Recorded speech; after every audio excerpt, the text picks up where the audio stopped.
Okay, well, good Tuesday evening, New York Jet fans and NFL fans. It is November 4th, 2025. It is 4:44 p.m., and you are watching The Takeoff. My name is Alex. And what can I say? If you have been maybe in a dead area where you didn't have access to for your phone or Twitter or to sports talk or anything like that, you did not get the information, but two major trades today at the trade deadline for the NFL today done in New York, and that is the first one, Sauce Gardner, which I said last week in my podcast. I had a sneaky suspicion that Sauce Gardner was going. He has been quiet this year all around. He had some injuries, and I just didn't think he was happy. So he is going to Indianapolis, which I think is a great trade for them. Indy 7-2, making a playoff run. Daniel Jones at the quarterback there. So two New York players now in Indy, looking to push them into the playoffs and beyond. Jets get two first-rounders and a wide receiver from Indianapolis. They'll have a 2026 first-rounder and a 2027 first-rounder. Then about an hour later, Quinnen Williams goes to Dallas. Dallas giving a first and a second. The way it's going to work is the second-round pick will be in 2026. First-round pick will be in 2027. Dallas and Green Bay, with the trade with Micah Parsons, Green Bay gave Dallas a pick, so the Jets will get the higher of the two picks. Let's go back to the Sauce Gardner trade. Listen, I like Sauce. He was Defensive Rookie of the Year. He was a good DB, a good cornerback. The last 2 years, I just saw a decline in him.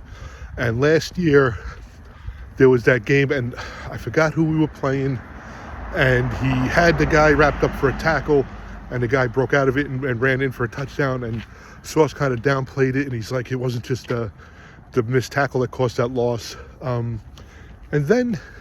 I said this also, listen, he's a good cornerback. He just, I don't know if because he was so good that they weren't throwing to him like Revis, and I would never compare him to Revis, but he just didn't have that, I don't know. There was just something about it the last 2 years, and it could just be the losing. It could be that he was just down with the losing. So there was an NFL meme that said he woke up at 2-7, and now he is, I went to bed at 2-7, woke up at 7-2. Of course, that's the Indianapolis Colts record. And then the Dallas trade, and Bart Scott was all over this for the last 2 or 3 weeks. And he's like, Dallas wants Quinnen Williams.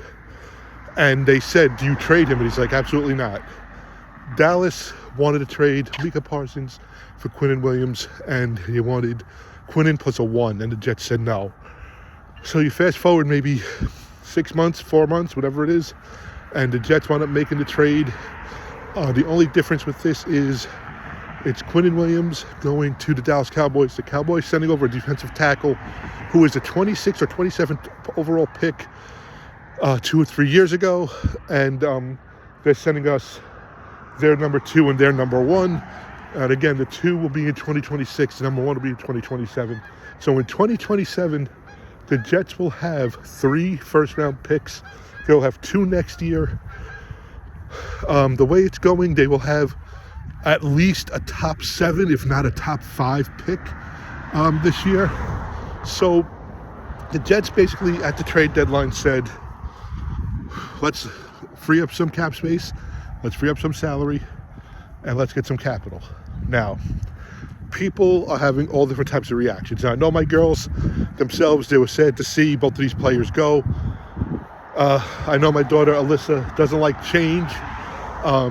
She's thinking, you get draft picks, and what do you do with them? You have to hope that they hit. And of course, you have to hope they hit. And Victoria also, I remember Quinnen as a rookie, braces on his teeth. This is the dude that sneezed. He said, God bless you to himself, and then he said, thank you back to himself. So Quinnen, good dude. They're both good players. They just weren't meshing here. And I wish him the best. I don't wish him any ill will or anything like that. And there was a stat today on Quinnen Williams earlier, because they said that he was the big, the news was going around him today. So 2 things. The first thing is Quinnen Williams is reportedly asked for a trade 3 times from the team. And they said that he was adamant about it when the team decided to move on from Aaron Rodgers.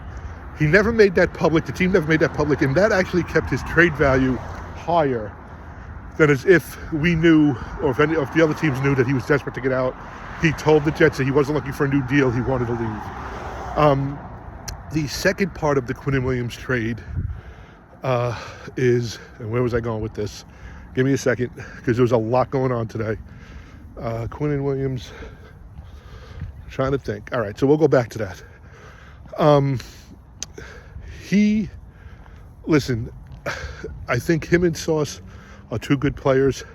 I think, there it is with Quinnen. His two best seasons record-wise, Adam Gase and Robert Saleh, 7-9 for both of them. He's never done better than that. He's been here since 2018. Listen, maybe it's time for him to go. But you have people so upset about these trades, and you have people elated about these trades. This is the way I feel. I think the Sauce trade was a steal. Tremendous steal. The Colts gave up a lot for him. 2 first-round picks. Now, yes, the Colts look like they're going to be in the upper third of the draft. You know, those last 10 picks, the last 12 picks. So, you know, it may not be as glorious or as low as the Jets want it to be, but the Jets have 2 first-round picks this year and 3 the next. I mean, just amazing. And you look at Sauce, and they said it on ESPN today. The head coach, Aaron Glenn, who everybody is doubting, everybody has a bad taste in their mouth. He was a DB. He could see that talent. Maybe he just saw that, you know, Sauce is not what they wanted. You know, like I said, I wish Sauce well, but I don't think he was, from his rookie year to now, he's a different player. So the people who are against these trades, and these are their reasoning. Number one, you have 2 superstar players. You have, Sauce was Rookie of the Year, Defensive Rookie of the Year. I think he was an All-Pro or Pro Bowler. You know, you have Quinnen, who wreaks havoc on the run. How do you get rid of those players? Okay. Flip side, you have these 2 players in their prime. Sauce maybe didn't even hit his prime yet. You're getting top dollar market value for them. So why not make the trade now when you're 1-7 and you know the season's not really going anyplace? You know, you risking maybe injury down the line this season if you don't trade them today, and they lose a lot more value. You don't get a 1 at all. Okay? Now you look at the other side as well. Okay, so I'm going to say there's 3 sides. Aaron Glenn was hired. Everybody was happy. 90% of the people I know were happy. Former Jet, who was here in the very, very lean times, the 1-15 team. He played opposite on the field of Ronnie Lott. You know, he played on the Rich Kotite, and then got to the AFC Championship game with Parcells, and then eventually, I believe in 2002, he was given up for the expansion draft for the Texans. He knows what this team is about. He knows what the losing is about. He knows where the success was from. Came back as a scout, then went to Detroit and saw lean years there, and then saw an NFC Championship game. Okay? Ups and downs. He wanted to bring in his brand of football, his culture. Okay? And right now, you could say to me, well, what's his culture? His culture is not doing anything. And I agree. We're 1-7.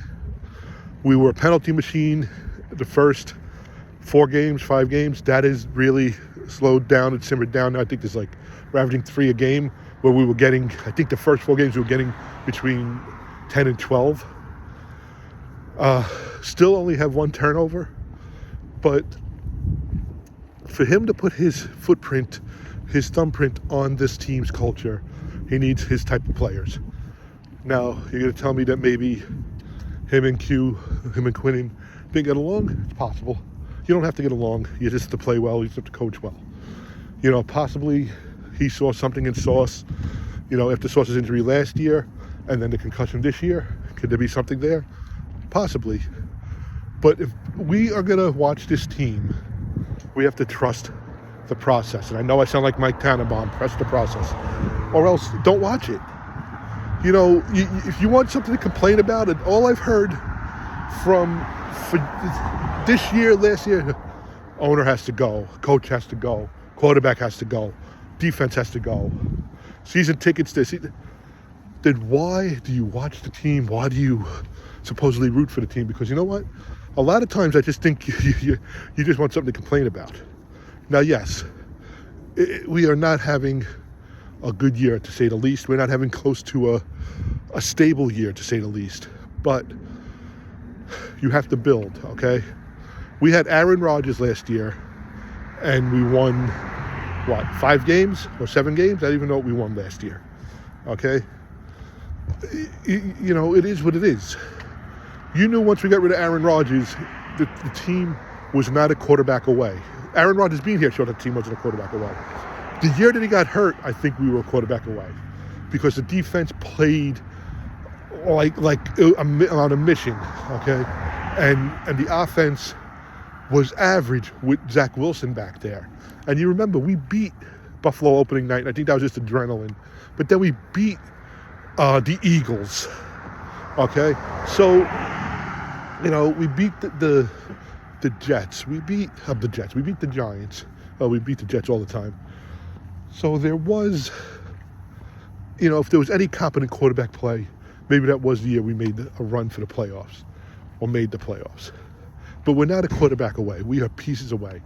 You know, we first of all, are an injury-riddled team right now. Right now on offense, Garrett Wilson, hopefully will be playing this week, come back from an injury. You have Mason Taylor, who's really developing nice, and I really like that pick. And you have Breece Hall, who, by the way, rumor has it he wanted to be traded. And I guess and I don't want to say the selfishness, but the act of being on a losing team again, since his rookie year, he wants to be traded to a winning team. But you need an anchor on both sides of the ball. Jermaine Johnson is still on this team. They didn't look at anybody that wanted him. And rumor was, towards the end of the day, AFC East teams, so Patriots and Bills, reached out for Jermaine Johnson. The Jets said absolutely not. Now, it could be for 2 reasons. First reason is they didn't want to trade within their own division. Second reason was they weren't giving the Jets the price that they were asking. It could be a lot of things, but Jets said no. So you have your Jermaine Johnson on the defense, you have your Breece Hall, Garrett Wilson on the offense. Listen, Jets are going to draft a quarterback, okay? These trades today, we won't know what pans out until 2 or 3 years from now, okay? And I can remember the Keyshawn Johnson first pick of the draft pick was tremendous. He upgraded our offense. You know, as big a mouth as he was, he upgraded our offense. Then in 2000, Parcells had 4 number 1 picks. And he just kept trading and trading and trading. 4 number 1 picks, and we got Chad Pennington, John Abraham, Sean Ellis, and Anthony Becht. Okay, out of all of them, Anthony Becht was probably the weakest link of them all. Sean Ellis turned out to be a Jet, you know, legend. And, you know, Abraham went on, I believe, to win a Super Bowl. And solidified himself in the NFL as well. So you get your draft capital. Now, do we know what Maggie is going to do? No. I mean, unless they have this ultra plan, it's going to be quarterback in the first round. You know, you have to hit on your quarterback. Now, honestly, we hit probably on 2 out of the last 3 quarterbacks that we picked. Sam Darnold and Geno Smith. Now, Geno Smith, again, is not on a good team. And Sam Darnold has moved around, but they're showing that they could play the game. Patience. You cannot take these kids and put them right in the game. My father always hated that. I remember we were at a family party, and he went over to my cousin Mikey, and he goes, if they put Darnold in from the start, it's not going to work. We can't put Darnold in from the start. And this was in May, right after the draft. You know, they didn't give Darnold protection. He didn't have a good offensive line. The Jets have a solidified offensive line right now. They have their running back. They have a wide receiver one. The offense is being built from the inside out. You need a QB, okay? The offensive coordinator, they said on the radio, is very, very well liked, and they feel that he has a good offensive mind. Now, could it be that he is handcuffed with his offense as to what Justin Fields could do? Yes, but also it was Aaron Glenn who chose Justin Fields. So, I understand if you are going to be critical, if you're going to be pessimistic towards where these picks are going to go. They actually have a YouTube with Jet Draft Blunders. Okay, it's there. It's not something made up. Okay, it's not like Bigfoot where you just heard about it. It's out there. You can look it up. But as a fan, you have to say, okay, we have these draft picks. Okay, we open up cap space. We're $175 million in cap space. Now you got to trust a coach that everybody loved 6 months ago to go out and do it. The GM to go out and do it. And put a team on the field that can make strides. Now, I was listening to the radio all day, on Twitter all day, just trying to find out what was going on. And Mike Greenberg was on ESPN, and he said the Jets are a year away from being a year away. So, what are we talking, 3 years? If you tell me we're a stud-filled juggernaut in 3 years, I'll take that, okay? Because for the last 40 years, we've only had 10 playoff appearances. In the last 25 years, we've had 6 playoff games. So I'll take that. We weren't going anyplace this year. I said at the beginning of the season, 10-7 if things really, really fell our way, 7-10 if they didn't. And it was going to probably be less than 7-10. But what were we going to do? We have to have the coach put his footprint, his fingerprint on this team, and let us, and let them play the way he wants to play. I think he, first of all, needs to learn how to deal with some issues that go on. He's been in New York. He is now in the spotlight. He has to deal with the media a little better, and the media I can't stand. And I won't name names, but there are certain reporters that just like to pick. They're like that friggin' idiot in high school who asks stupid questions to the teacher just to get a chuckle out of his friends. And, today or yesterday, I think it was yesterday, they asked Aaron about who his starting quarterback was. And he said, I'm not going to name a starting quarterback yet. And then they said, well, does the quarterback know, who's going to start? And he goes, I know who's going to start. And he said, well, does the quarterback know who's taking the first snaps? And he kind of said, well, you keep asking me the same question, you're not getting any answers. I understand that. I understand what he's trying to say. I understand the media is trying to do a job. But you know what? At this point, he's not going to name a starting quarterback. My question would be, Aaron, what day do you think you're going to name the starting quarterback? We won't ask you again. And leave it at that. But that doesn't get you clicks. That doesn't get you headlines. That doesn't stir up the pot. The Jets, look, they're subpar. Of course. We're 1-7. We don't claim to be, above the bar right now. You want to hope that we hit rock bottom and we're moving it up. And Michael Kay just lambasted the team today from why do you get rid of these players? You basically tell them the locker room that you're giving up. You basically tell them the locker room, that we're starting from ground zero, ripping it down to the studs and whatnot. And I understand how if I was at a place and they said, listen, we're getting rid of all of our top people here. We're going to try to coast through the rest of the year and then recruit better people to come work for us. You're going to be like, well, I got to pick up the load now. I got to do this extra work. I get that. But if you told me we're going to bring this in and your job next year is going to be easier or you're going to have success, then I'm all for it. And I'll say this also. If the team didn't make moves, and all I hear is Woody Johnson doesn't want to win, he just wants to make money. If the team didn't make moves, people will complain. The team makes moves, people complain. And again, I'll go back to my first few statements. People just want to complain. Okay? If you want to complain about the team, then don't follow them. If you're that upset about the team, don't follow them. But listen, that's what makes fans, I guess. It just doesn't sit well with me. Listen, I've sat there and I've seen games and I've been through seasons where I was like, I can't wait for the season to end to get a new coach. And then you realize there's only so many weeks in a season, and the seasons go by very quickly. And I'm going to get a little metaphoric now. I've been going to these games for almost 37, 38 years. The seasons go by a lot quicker than they did in the past. And, what could you do? You can't stop time. You can only be able to enjoy what's in front of you. And hopefully there's success. And hopefully there is a season or two or three, if you want to be selfish, that there is success. But at this point, I'm looking at it as, hey, got some games to watch, got some games to go to, got some games to play. And you know what? I'm happy about that. I can't wait to play these games.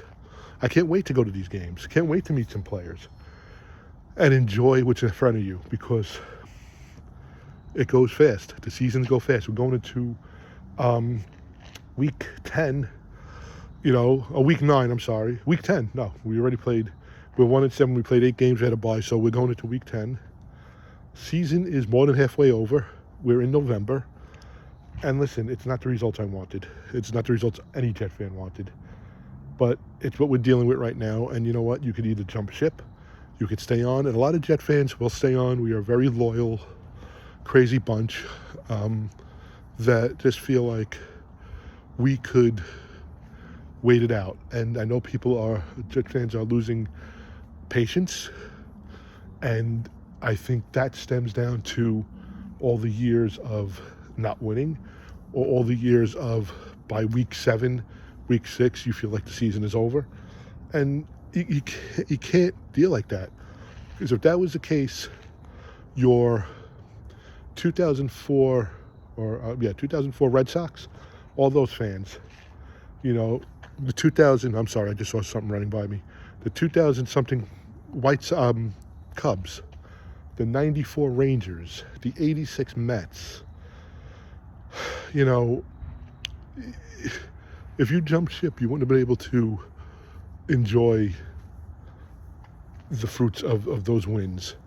And I guess that's what keeps me going with that, and the fact that it's me and my girls, and we have a lot going on, and we enjoy ourselves. So anyway, I'm sorry, I'm out of breath. You're watching The Takeoff. My name is Alex.